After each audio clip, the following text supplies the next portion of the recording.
मंगलम भगवान वीरो मंगलम गौतमोगणी मंगलम कुंद कुंदार्यो जैन धर्मोस्तु मंगलम सर्वमंगल मांगल्यम सर्वकल्याणकारकं प्रधानं सर्वधर्माणां जैनं जयतु शासनं। नमः समय साराय स्वानुभूत्या चकासते चित्स्वभावाय भावाय सर्वभावान्तरिक्षे।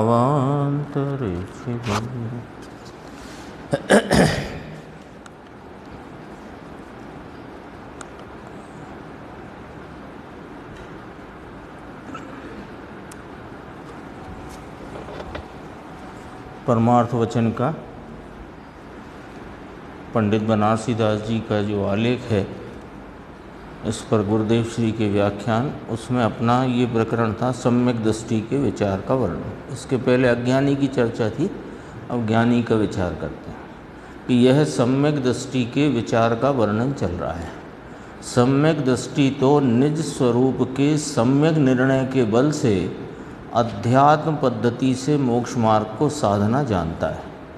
पेज नंबर है अपना ये 8वां पॉइंट आने वाला, उसके कौन सा 67 हैं। हाँ, बस इसके पहले का एक ये पैराग्राफ रह गया था।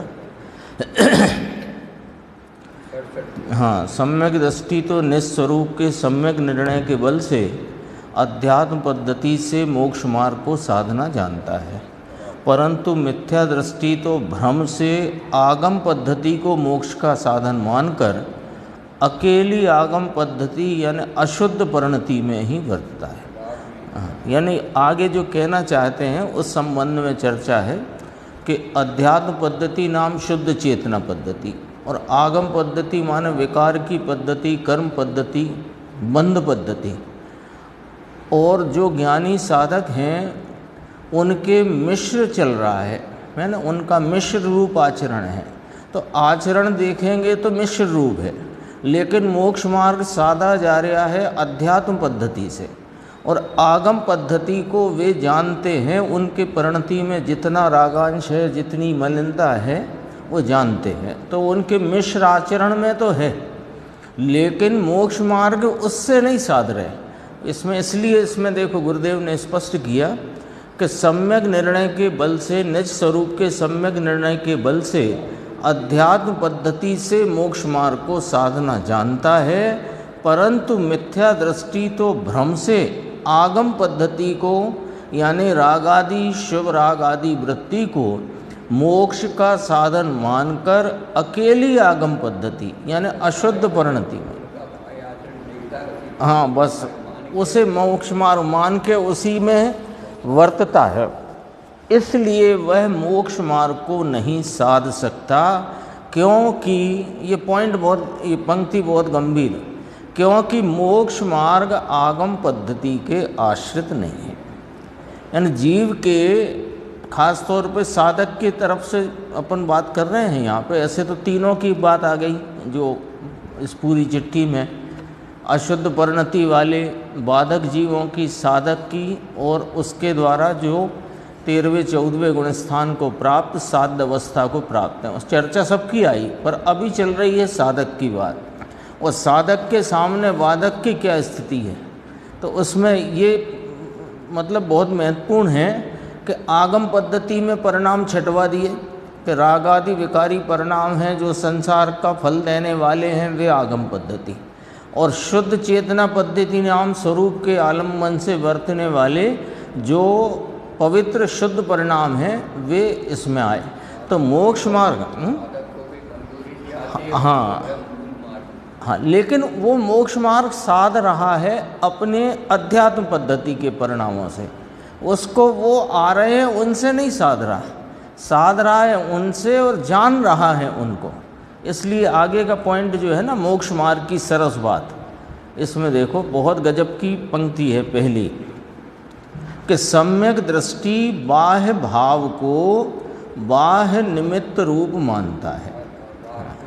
यानी अपनी परिणति में जो स्वरूप के अवलंबन से उसकी दृष्टि के बल पर जो वीतरागता, पवित्रता, शुद्धता चल रही है, उसमें वो निश्चय व्यवहार घटाता है। जो परिणति है वो व्यवहार है, और जो अपना चैतन्य प्रभु है ये निश्चय है।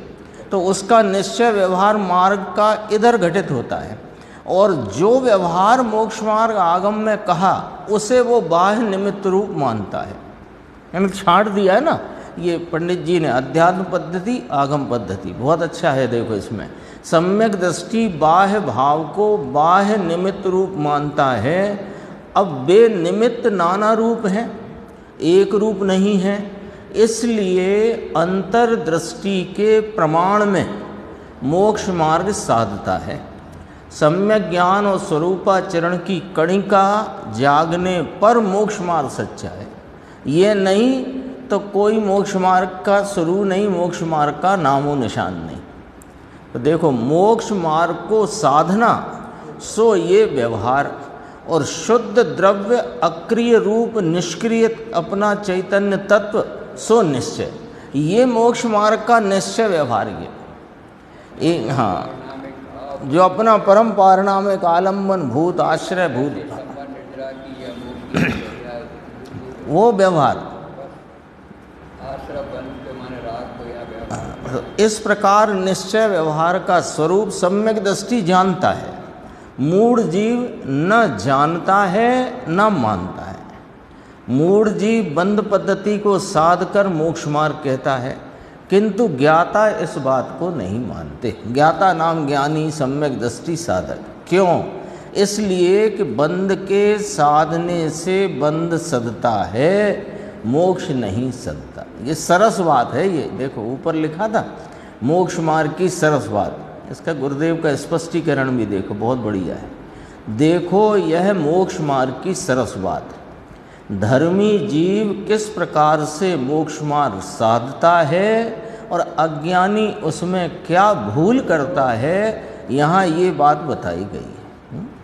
ये वो अपने ख्याल में वो शुद्ध चेतना पद्धति और कर्म पद्धति वो विभाजन तो करा ही दिया है, उसके आधार से सारी चर्चा यहाँ है। देखो धर्मी जीव को संदेह रहित स्वानुभव पूर्वक दृढ़ निर्णय है कि ज्ञान स्वरूप ही मैं हूँ, मेरा मोक्ष मार्ग मेरे ज्ञान स्वरूप के आश्रय से ही है।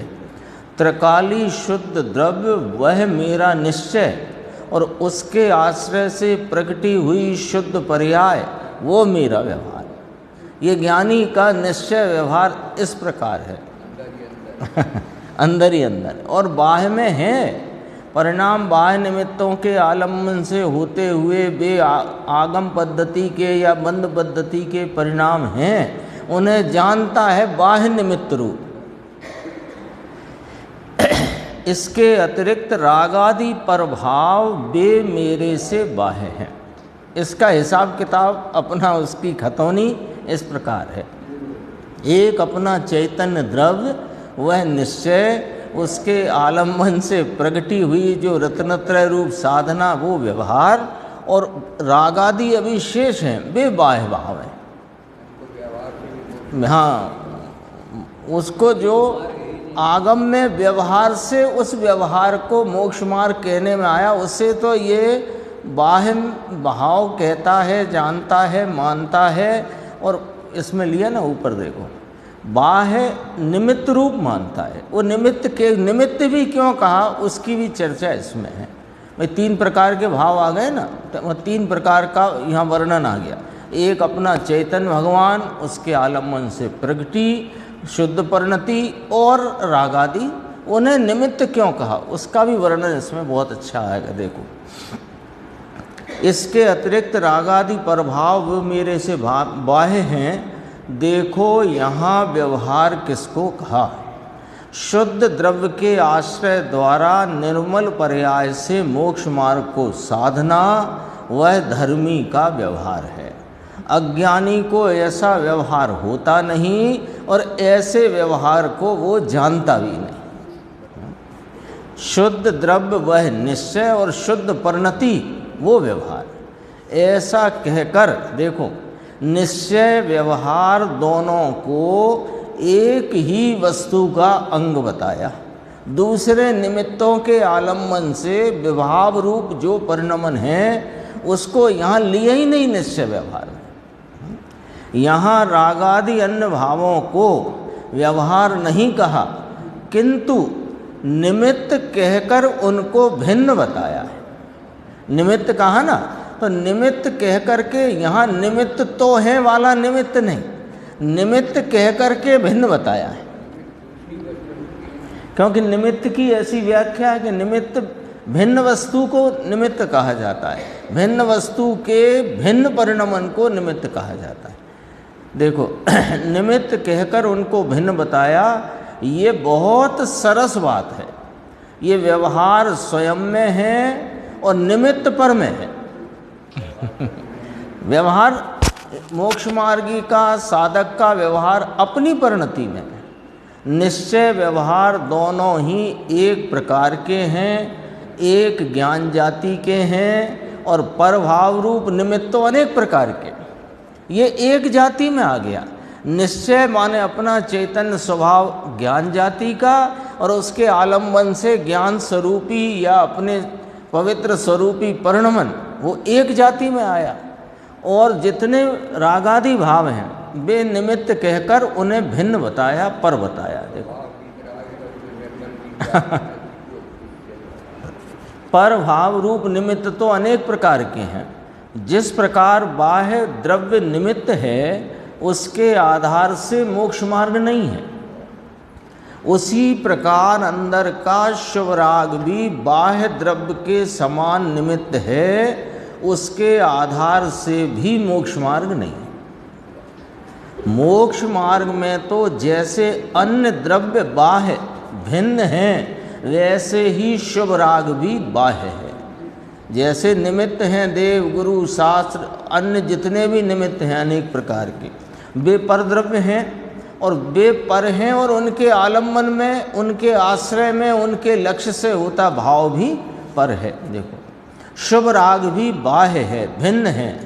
अंतर्दृष्टि से धर्मी जीव ऐसे मोक्ष मार्ग को साधता है। स्वभाव की अंतर्दृष्टि पूर्वक ही मोक्ष मार्ग साधा जाता है, और इस अंतर्दृष्टि के बिना मोक्ष मार्ग साधा नहीं जा सकता। हाँ, दो टूक बात है। ऐसी अंतर्दृष्टि बिना अज्ञानी शुभ राग करे और इस व्यवहार रत्नत्रयादि के शुभ राग को ही मोक्ष मार्ग मान ले, तथापि वह कोई मोक्ष मार्ग नहीं है, वह तो मात्र भ्रम ही है। सम्यक दर्शन हो और स्वानुभव की कणिका जागे, तब ही मोक्ष मार्ग सच्चा, इसके बिना मोक्ष मार्ग नहीं।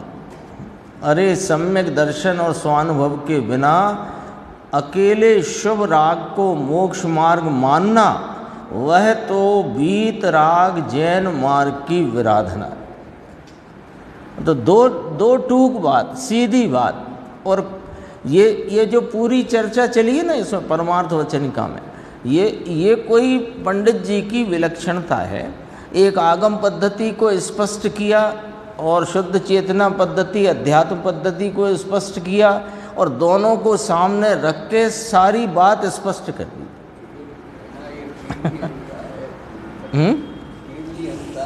केवली अनुसार उनने खुद कहा आखिर में, ये जो वचनिका है ये केवली परमात्मा के आधार से कथन है।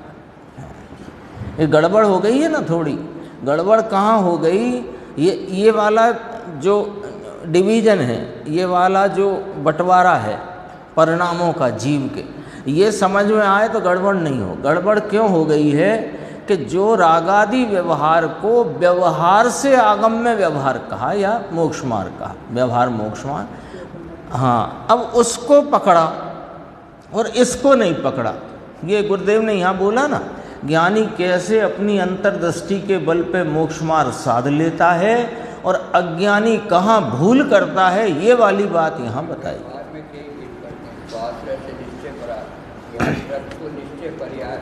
हाँ, ये पॉइंट ही लेके चले। ये शुरू में ही उनने निश्चय व्यवहार घटित किया। द्रव्य सो निश्चय पर्याय सो व्यवहार। देखो कहा ना, सम्यक दर्शन और स्वानुभव के बिना अकेले शुभ राग को मोक्ष मार्ग मानना वह तो वीत राग जैन मार्ग की विराधना है।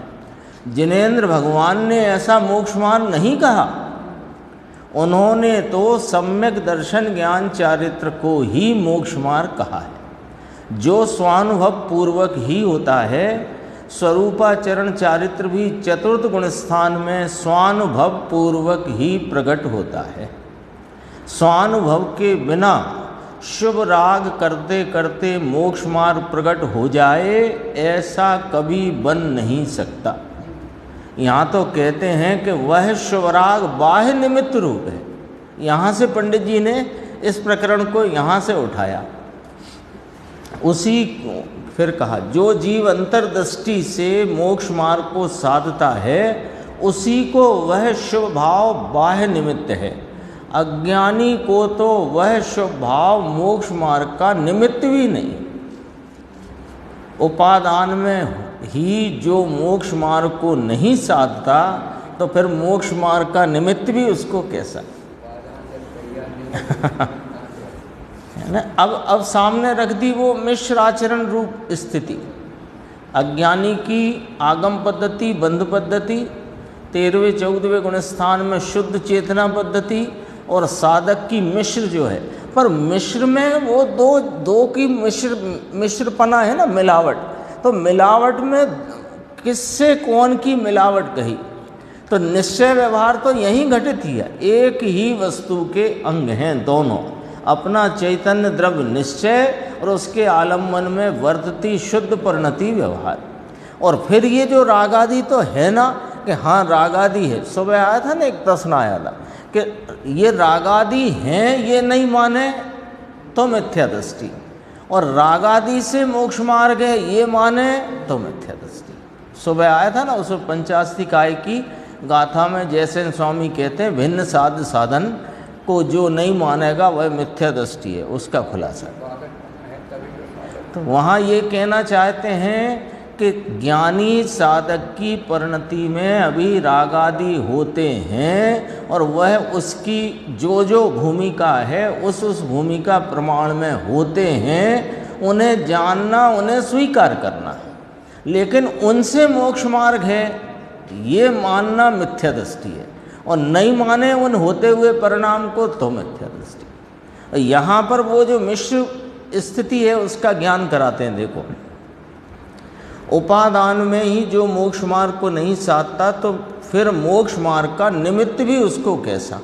जो निमित्त रूपता से जो यहाँ कहे गए वे परिणाम हैं तो सही, नहीं है ऐसा नहीं, पर हैं लेकिन वे मोक्ष मार्ग नहीं है। क्योंकि ऊपर एक बहुत अच्छी पंक्ति अपन ने पढ़ी थी, देखो पिछले पेज पे थी,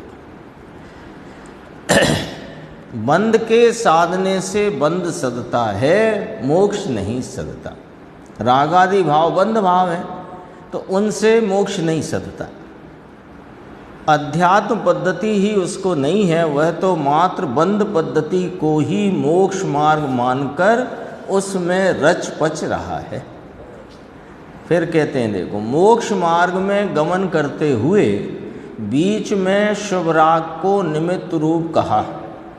वह शुभ राग सभी मोक्ष मार्गियों को एक ही प्रकार का होता है ऐसा नहीं है, उसमें अनेक प्रकार होते हैं। स्वभाव के परिणाम तो एक सरीके होते हैं, परंतु विकार के परिणाम एक सरीके नहीं होते। क्या गजब की बात है। स्वरूप का आलम्बन लेती हुई जो परिणति है उसमें वीतरागता की मोटाई अलग हो, पर है वो एक ही जाति की। और भूमिका प्रमाण में होने वाले जो रागादि विकार हैं वे कभी एक प्रकार के नहीं होते। स्वभाव के परिणाम तो एक सरीके हों, परंतु विकार के परिणाम एक सरीके नहीं होते। द्रव्य स्वभाव तो त्रिकाल एक सरीका है, अखंड, अक्रिय, शुद्ध द्रव्य वह निश्चय और उसके आश्रय से मोक्ष मार्ग साधना, ये व्यवहार। मोक्ष मार्ग अर्थात निश्चय, रत्नत्रय, परिणति वह धर्मी का व्यवहार है। और जो व्यवहार रत्नत्रय शुभराग रूप कहा जाता है जिसे, वह तो बाह्य निमित्त रूप है। यहाँ मोक्ष मार्ग पर्याय को व्यवहार कहा। ये वर्गीकरण बना कैसे कि वो जो आगम पद्धति और अध्यात्म पद्धति के जो बंटवारा करके जो संसार में रहे हुए 3 प्रकार के जीव, साधक, बाधक, साधक और साध्य, उनमें उन परिणामों को घटित करके, और कौन सा परिणाम बंध मार्ग रूप है, संसार रूप है, कौन सा परिणाम मोक्ष मार्ग रूप है, ये सारा पूरा चार्ट बना दिया, समझो एक तरह नक्शा बना दिया। अपनी जगह। हाँ, अब आगम के निश्चय व्यवहार में से व्यवहार पकड़ो और अध्यात्म का निश्चय पकड़ो तो वो गड़बड़ हो जाती है। क्योंकि आगम का निश्चय है शुद्ध रत्नत्रय परिणति, आगम में निश्चय, और साथ में रहा हुआ शुभ राग वो व्यवहार आगम का। लेकिन यहाँ स्वरूप अपना जो निष्क्रिय चैतन्य बिंब, ये निश्चय, और जो वीतराग परिणति वो व्यवहार। अब वो फिर क्या हुआ, जैसे आगम में व्यवहार कहा, वो आगम का व्यवहार तो बाह्य निमित्त में डाल दिया, उससे मोक्ष मार्ग नहीं सदता। क्यों कि बंद के सादे बंद सदता है, मोक्ष मार्ग नहीं सदता। अभी अपन ने पढ़ी वो पंक्ति।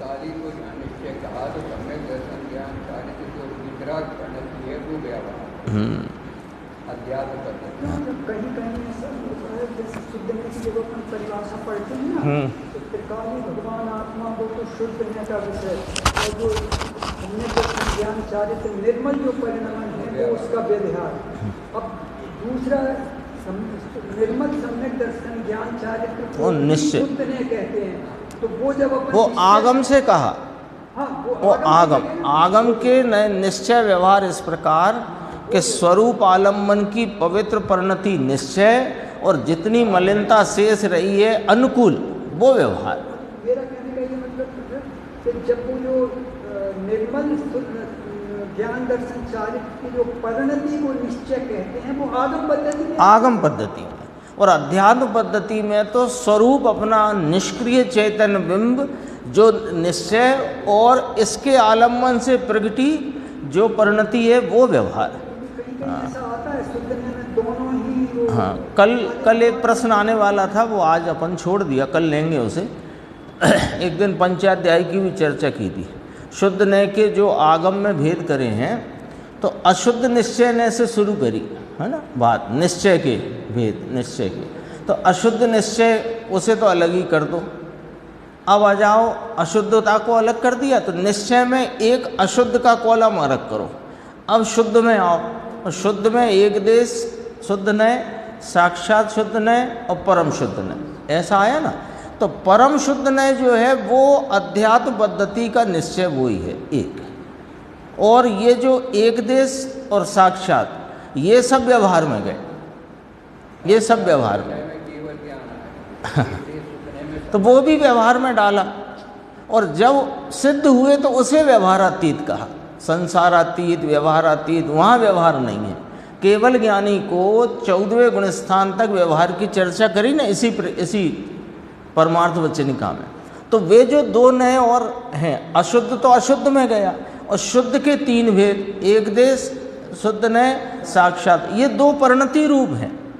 और इन जिनके आलम्बन है वो परम शुद्ध निश्चय नय का विषय, वो अध्यात्म में निश्चय है। और जो दो प्रकार के नय हैं, एक देश और साक्षात शुद्ध नय, वे व्यवहार।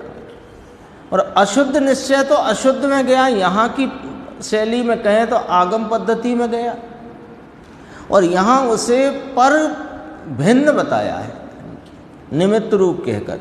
ये शब्द गुरुदेव ने देखो निमित्त शब्द कहा, तो अपन निमित्त का एक अर्थ लगाते हैं कि अनुकूल है इसलिए निमित्त कहा। तो उन्होंने कहा अनुकूल है एक अर्थ तो ये भी है निमित्त का, लेकिन भिन्न है ये भी एक अर्थ है निमित्त का। निमित्त और उपादान में 2 खड़े होते हैं ना, वो अब उपादान में अनुकूल होने से उसे निमित्त कहा, एक व्याख्या ये है, लेकिन एक और व्याख्या है कि वो उपादान से भिन्न है। तो यहाँ कहा अपना चैतन्य बिंब निश्चय, उसके आलम्बन में वर्तती पवित्र परिणति व्यवहार, और जो शेष रह गया रागादि वे सब निमित्त कहकर उन्हें भिन्न बताया है।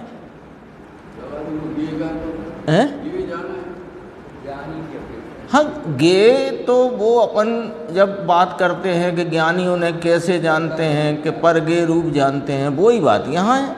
वहाँ ज्ञान की अपेक्षा से बात है, यहाँ मोक्ष मार्ग में जो प्रवर्तन है उस अपेक्षा से बात। भाई वो अलग प्रकरण है, वो अलग शैली है। कैसी कि अनादि से अज्ञानी राग को मैं हूँ ऐसा जानता मानता है, और ज्ञानी अपने ज्ञान स्वरूप वह मैं हूँ ऐसा जानता हुआ रागादि को भी जानता है, पर गे रूपता से जानता है। ये शैली, ये प्रकरण वो अलग है। वो भेद ज्ञान में किस प्रकार वह राग आदि से हटके अपने चैतन्य स्वभाव का आलम्बन लेता है। यहाँ मोक्ष मार्ग में प्रवर्तन किस प्रकार है ज्ञानी का, है ना। इसका हेडिंग ही देख लो, हेडिंग ही है मोक्ष मार्ग की सरस बात। और ऊपर पीछे अपन पढ़ के आए थे कि ये सम्यक दृष्टि के विचार का वर्णन चल रहा है। सम्यक दृष्टि निस्वरूप के सम्यक निर्णय के बल से अध्यात्म पद्धति से मोक्ष मार्ग को साधना जानता। ये मोक्ष मार्ग में सम्यक दृष्टि ज्ञानी साधक कैसे प्रवर्तन करते हैं। और ये भी ठीक है कि राग तो है, लेकिन राग को वे बाह्य निमित्त रूप जानते, भिन्न जानते।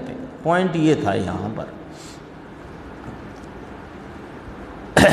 देखो अपन यहाँ थे ना,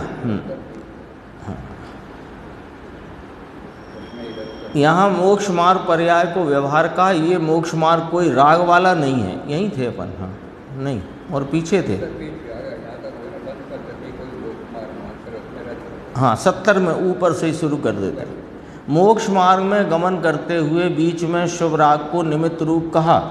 वह शुभ राग सभी मोक्ष मार्गियों को एक ही प्रकार का होए ऐसा नहीं है, उसमें अनेक प्रकार होते हैं। स्वभाव के परिणाम तो एक सरीके हों, परंतु विकार के परिणाम एक सरीके नहीं होते। क्यों? उनके निमित्त न्यारे न्यारे, और ये एक ही। और ये जैसा केवली अनंते विराजते हैं, जितने भी हैं अनेकों केवली और अनंते सिद्ध, वैसा का वैसा ही है। तो इसके आलम्बन से जो परिणाम जिस ज्ञानी साधक को होगा वो एक ही जाति का होगा, विकार उसके अलग अलग जाति के होंगे। ऐसे ही है। अखंड अक्रिय शुद्ध द्रव व निश्चय, उसके आश्रय से मोक्ष मार्ग साधना व व्यवहार। मोक्ष मार्ग अर्थात निश्चय रत्नत्रय परिणति वह धर्मी का व्यवहार है, और जो व्यवहार रत्नत्रय नाम शुभराग रूप है वह तो बाह्य निमित्त रूप है। यहाँ मोक्ष मार्ग पर्याय को व्यवहार कहा। यह मोक्ष मार्ग कोई राग वाला नहीं है। व्यवहार मोक्ष मार्ग है, इसको यहाँ व्यवहार कहा तो तुम वो राग वाला नहीं पकड़ना। यहाँ तो पवित्र परिणति का नाम व्यवहार है। हाँ शुद्ध परिणति, क्योंकि वो बांट दिए ना। ये कोई शैली अपन इसकी पूरी देखो तो, हाँ अध्यात्म पद्धति नाम शुद्ध चेतना पद्धति, और आगम पद्धति माने बंध पद्धति। एकदम जीव के परिणामों को बिल्कुल कैटेगराइज करके फिर यहाँ मोक्ष मार्ग में प्रवर्तन कैसे है वो सामने कर दिया। बिल्कुल देखो राग वाला नहीं है, व्यवहार रत्नत्रय राग रूप है, वह बंध पद्धति में है, और निश्चय रत्नत्रय मोक्ष मार्ग पद्धति में है। मोक्ष मार्ग तथा निश्चय व्यवहार का ऐसा स्वरूप सम्यक दृष्टि जानता है। मूढ़ नाम अज्ञानी को इसकी खबर ही कहाँ है। यदि सुनने में भी आ जाए तो ये बात उसके अंतर में जमती नहीं, बैठती नहीं। ये नहीं जमना ही वास्तव में रुकावट है मिथ्यात्व के टलने में और अपने चैतन्य स्वरूप की प्राप्ति में रुकावट। कितना स्पष्ट है देखो। मोक्ष मार्ग तथा ये है ना, निश्चय रत्नत्रय मोक्ष मार्ग पद्धति में आएगा। निश्चय रत्नत्रय मोक्ष मार्ग पद्धति में शुद्ध चेतना पद्धति, अध्यात्म पद्धति का व्यवहार, और अपना चैतन्य जो त्रिकाली भगवान वो निश्चय। तो ऐसा सम्यक दृष्टि को प्रति समय भाषित हो रहा, प्रति समय, क्योंकि वो जो उसका आलम्बन भूत है भगवान आत्मा, उसे वह एक को ही साधता है और कोई को साधता ही नहीं। और तो नहीं साध पाता, वो कमजोरी है, पर दूसरे साधने जाता ही नहीं। हाँ, साधता एक को ही है।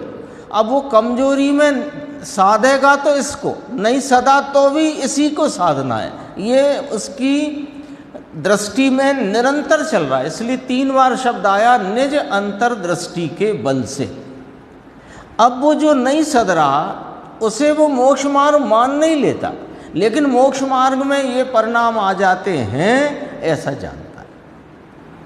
अब ये कहा देखो, अज्ञानी को सुनने में भी आ जाए तो ये बात उसके अंतर में जमती नहीं, बैठती नहीं। वह तो बंद पद्धति को यानी राग को ही साधता हुआ उसे ही मोक्ष मार्ग मानता है, और वहाँ वो संतुष्ट रहता है, और अपने को ऐसे मानता है कि धीरे धीरे इससे ही मुझे निश्चय की प्राप्ति हो जाएगी। अब रास्ता ही तेरा उल्टा है। इसमें बहुत अच्छा अभी वर्णन आने वाला है कि रास्ते का भी। भाई राग तो बंद भाव है, इससे मोक्ष कहाँ से सधेगा?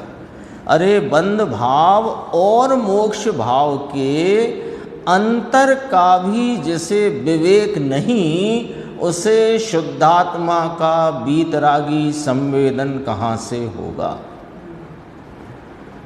कितनी क्लियर कट बात है।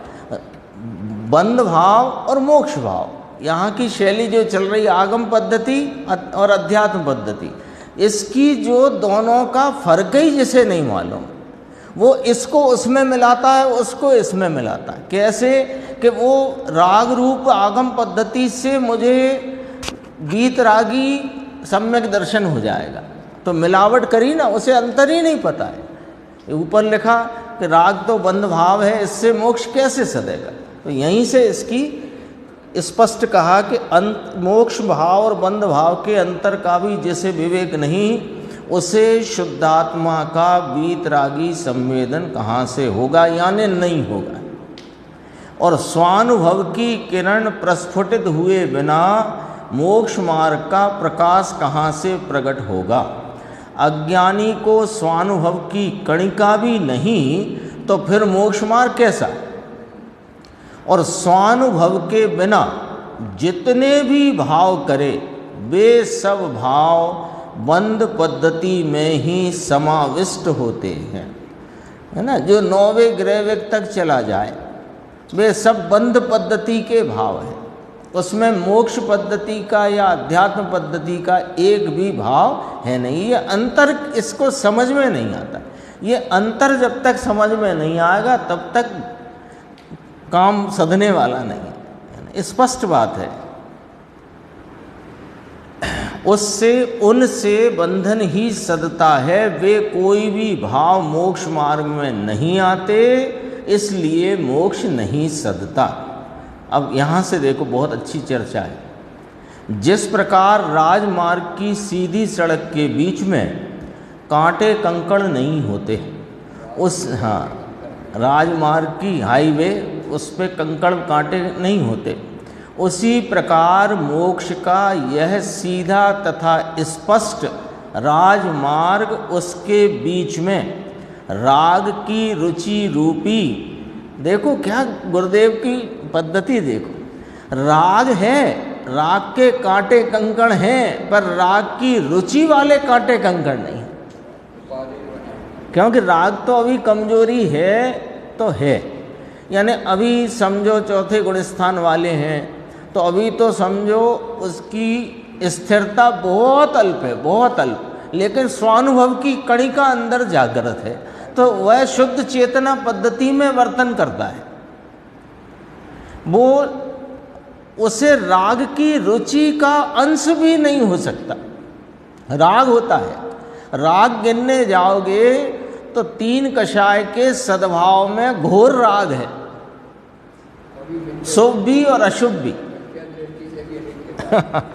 हाँ, और लेकिन वो उसे उनकी रुचि हो जाए, ऐसा नहीं हो सकता। इसलिए गुरुदेव का शब्द देखो, ये सीधा व स्पष्ट राजमार्ग, उसके बीच में राग की रुचि रूपी कांटे कंकड़ नहीं हो सकते। संतों ने शुद्ध परिणति रूप राजमार्ग से मोक्ष को साधा है और वही मार्ग जगत को दर्शाया है।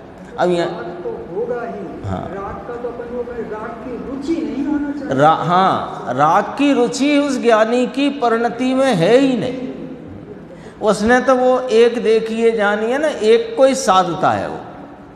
राग तो अपने समय पे आएगा ही, उसको अब जितनी कमजोरी है उतना राग है, और जो राग जिस समय उस कमजोरी प्रमाण में, वो उसे ही अपन भूमिका कहते हैं, तो कमजोरी प्रमाण में आता है।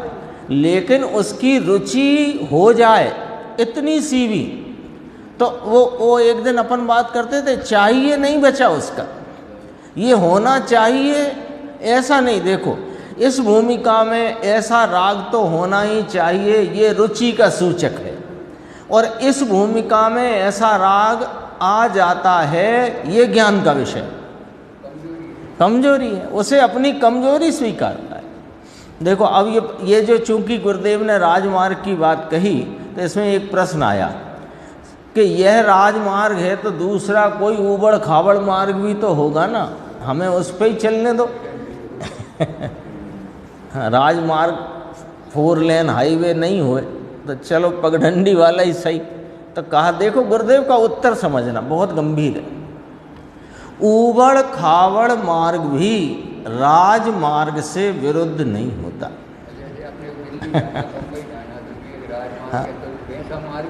अपने दिल्ली जाने का रास्ता जो है वो, और उसके बगल में खेतों के ऊबड़ खाबड़ से भी कदाचित जाओगे तो उसी दिशा में, दूसरी दिशा में जाना थोड़ी कोई मार्ग कहलाएगा।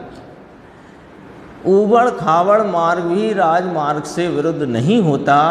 राजमार्ग पूर्व की तरफ जाता हो तो ऊबड़ खाबड़ मार्ग पश्चिम की तरफ जाए, ऐसा तो नहीं बनता। भले मार्ग ऊबड़ खाबड़ हो, परंतु उसकी दिशा तो राजमार्ग की तरफ ही होगी ना। उसी प्रकार, अब ये ऊबड़ खाबड़ का देखना क्या अर्थ किया, उसी प्रकार सम्यक दर्शन ज्ञान उपरांत शुद्ध उपयोगी चारित्र दशा, वह तो मोक्ष का सीधा राजमार्ग है। हाँ, उससे तो उसी भव में ही केवल ज्ञान और मोक्ष पद प्राप्त हो सकता है। और ऐसी चारित्र दशा के बिना जो सम्यक दर्शन ज्ञान है, वह अभी अपूर्ण मोक्ष मार्ग होने से ऊबड़ खाबड़ कहा जाता है। ऊबड़ खाबड़ और राजमार्ग का, लेकिन डायरेक्शन तो एक है ना। जैसे 5 पांडव हुए और उसमें से 3 राजमार्ग पर से पूर्णता को प्राप्त हो गए, और 2 ऊबड़ खाबड़ में रुक गए। तो ऊबड़ खाबड़ में रुक गए, लेकिन दिशा तो वही है ना। वो कौन सी दिशा है कि वो दिशा जो चौथा गुण स्थान उनको जब प्रकट हुआ था, और उस समय जो दिशा थी वही दिशा अभी भी, भले देर लगी। ये ऊबड़ खाबड़ और राजमार्ग का अंतर। लेकिन अमृतचंद्र आचार्य जैसे आचार्य हो गए हैं जिन्होंने कहा कि मैं उस मोह की सेना को क्या मूल से निकंदन करने के लिए कमर कसता हूँ। ऐसा अंदर में जोर कितना है मालूम है, नहीं होने वाला है, लेकिन अंदर में जोर बहुत है। ये लो ये मोक्ष अधिकारी हम खड़े हैं। जो सम्यक दर्शन हुआ तो अप्रतिहत है। कितनी बातें उन्होंने जोर और उसके अपने समझो पौरुष की बात वहाँ पे बताई।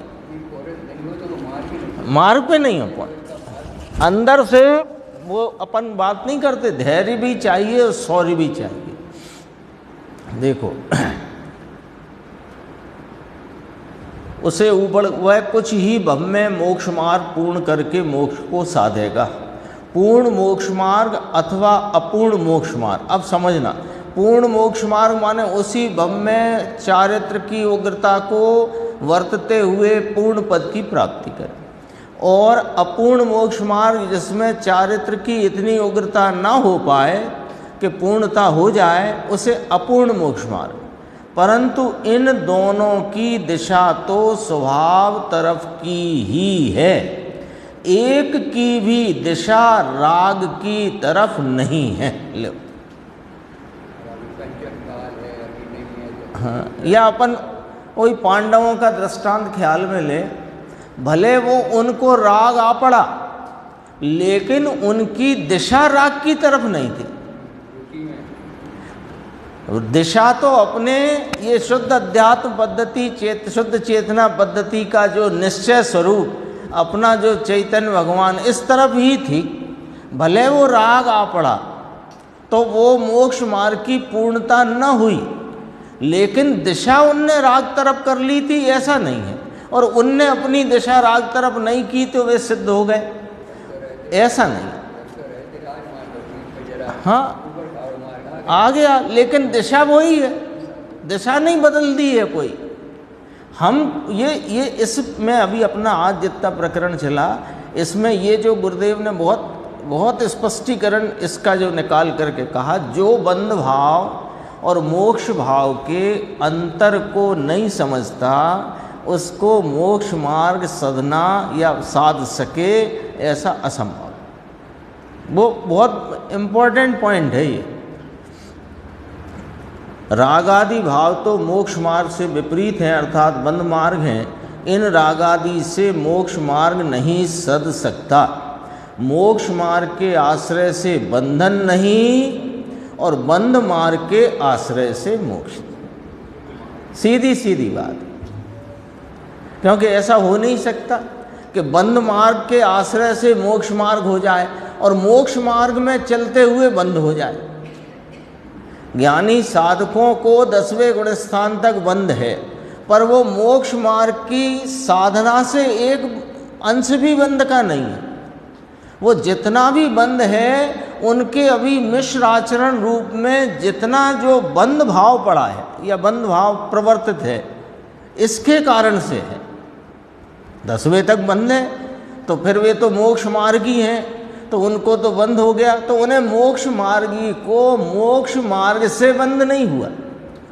मोक्ष मार्गी के अभी जितना बंध भाव बाकी है, उससे बंध हुआ है। ये तो मोक्ष मार्ग प्रकाशक में ही बहुत लिया पंडित जी ने कि हाँ, वीतराग परिणति से बंध हुए, ऐसा तो संभव ही नहीं है।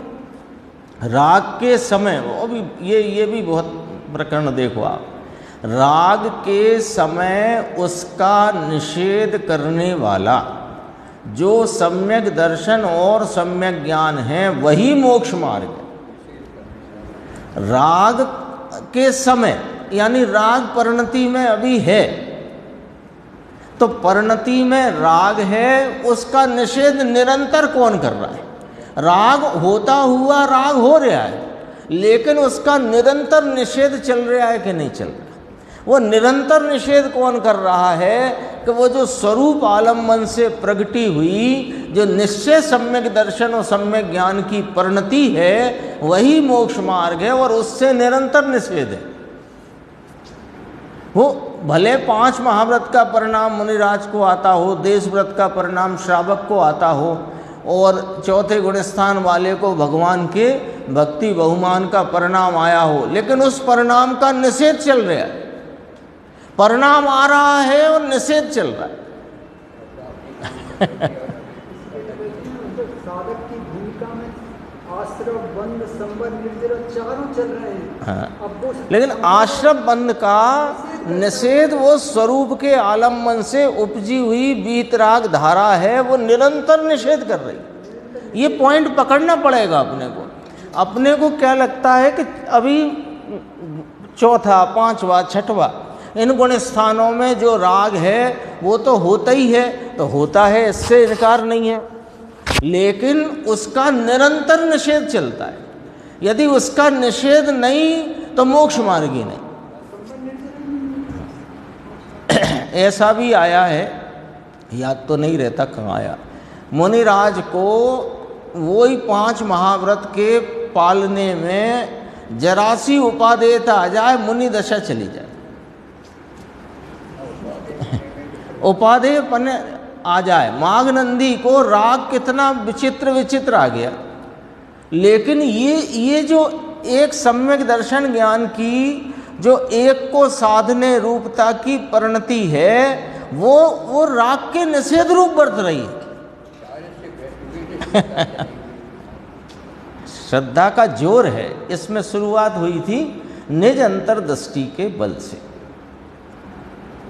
देखो, राग के समय उसका निषेध करने वाला जो सम्यक दर्शन और सम्यक ज्ञान है, वही मोक्ष मार्ग है। ऐसा सम्यक दर्शन सम्यक ज्ञान उदित होने पर ही सच्चा मोक्ष मार्ग प्रारंभ होता है। सम्यक दृष्टि स्वानुभव के प्रमाण में मोक्ष मार्ग साधता है।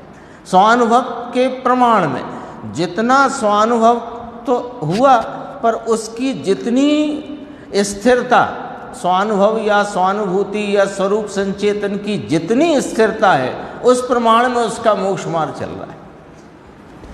शुभ राग के प्रमाण में मोक्ष मार्ग नहीं सदता।